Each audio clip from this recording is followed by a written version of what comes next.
As-tu entendu parler de l'appel d'Urbain? Ah, la Maison Dieu. Donc, en 1095, à Clermont, devant les évêques et les abbés du royaume réunis, le pontife Urbain, un franc, lança l'idée des croisades. Les Turcs s'étaient emparés de la plus grande partie de l'Empire byzantin et des possessions arabes de Palestine. Ils y persécutaient les chrétiens et fermaient le passage aux pèlerins. Urbain proclama qu'il fallait les secourir. Il exhorta tous, riches ou pauvres, d'aller reconquérir les lieux saints. Il s'adressait surtout aux chevaliers, qui passaient leur temps à s'entretuer d'un fief à l'autre.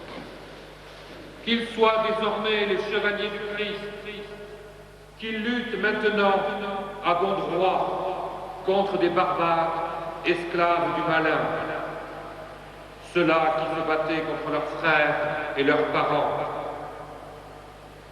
ceux-là qui se faisaient mercenaires pour un gain misérable. Ils sont ici tristes et pauvres, ils seront là-bas joyeux et riches. Ils étaient ici les ennemis du Seigneur, ils seront là-bas ses amis. Qu'ils louent leurs biens, se procurent ce qui sera nécessaire à leurs dépenses, qu'ils se mettent en route sous la conduite de Dieu aussitôt passé l'hiver. Le Christ leur donne.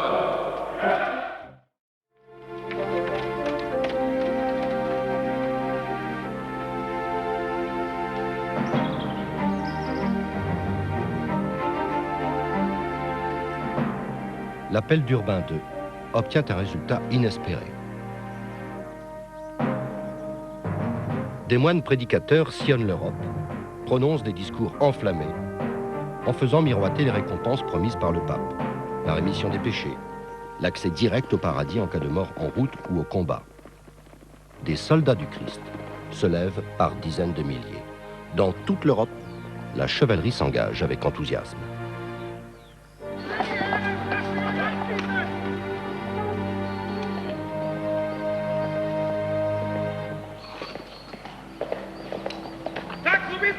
Tag zum Bistum, Herr!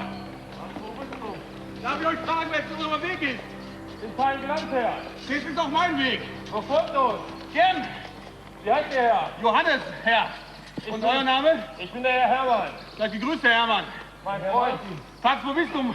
Tag zum Bistum, Herr. Ich bin der Herr Herr. Und dann lasst uns mir aufbrechen. Lasst uns aufbrechen. Zu Ehre und Ehre Gottes. Tag zum Bistum. Tag. Tu de quel royaume? Die Herren, wer seid ihr? Je suis du Brabant. La première grande croisade est conduite par de grands seigneurs.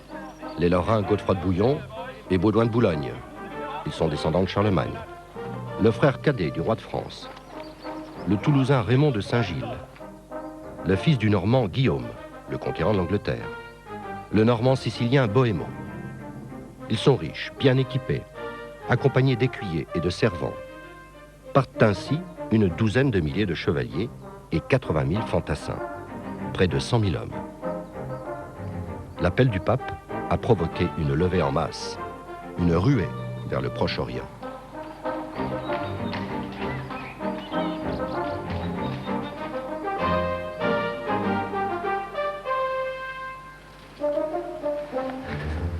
On ne vit pas que deux fois, comte Hugues. Beaucoup de chevaliers partaient par goût de l'aventure, parce qu'ils s'ennuyaient dans leur château. C'était un peu mon cas, je le confesse. Parce qu'ils voyaient gloire, fortune, au bout de la route. Ou bien, pour échapper à des dettes. Là, c'est vrai. Les cadets, les bâtards et autres chevaliers sans terre rêvent d'or, de butin, de pillage. Mais aussi gens sans naissance et miséreux sont aussitôt partis. Soudain riches d'un avenir au paradis. As-tu entendu parler de l'expédition des Gueux? Des familles entières, avec femmes, enfants, partent dans le désordre, sous la bannière de Pierre l'Ermite ou de Gautier sans avoir. Gautier sans avoir, un nom qui veut tout dire.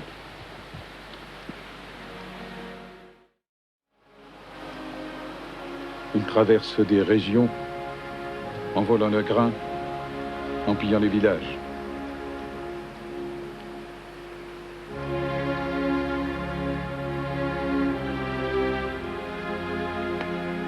Quand ces gens sans ressources atteignent Constantinople, ils s'attendent à ce que les Byzantins, des chrétiens comme eux, les arment et les nourrissent.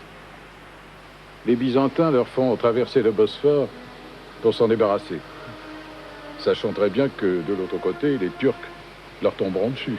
C'est ce qui se produit. Ils étaient 50 000, ils sont presque tous massacrés. Avec leurs crânes, les Turcs élèvent un immense ossuaire en forme de pyramide. Mon arrière-grand-père l'a vu, signifiant au croisé suivant, n'allez pas plus loin.